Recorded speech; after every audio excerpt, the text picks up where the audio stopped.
पाकिस्तान में स्थापित एक संगठन जिसका नाम उलमा काउंसिल पाकिस्तान है, उसने धमकी दी है और इस बात की धमकी दी है कि कश्मीर को हम गाज़ा बनने नहीं देंगे और जुमे के दिन ऐलान करने की बात कही है।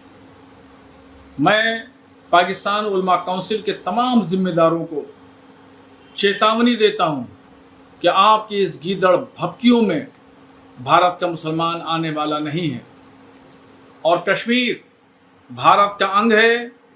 कल भी हिस्सा था, आज भी हिस्सा है और भविष्य में भी वो भारत का हिस्सा रहेगा।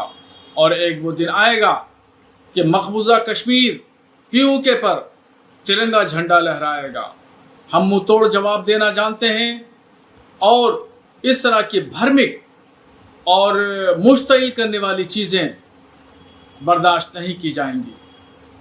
हिंदुस्तान का मुसलमान तमाम अपने मज़हब के मानने वाले जो भारत में रहते हैं सबके साथ मिलजुल करके रहता आया है और खुशउस्लूबी के साथ में रहता आया है।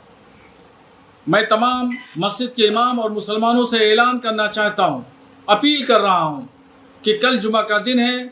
जुमे के दिन को यौम दुआ के तौर पर मनाएं और दुआ करें नमाज के बाद इज्तिमाई तौर पर, सामूहिक तौर पर, कि अल्लाह तबारक व तआला दुश्मनों को ज़ेर करे और हमारे भारत की एकता और अखंडता को कायम रखे।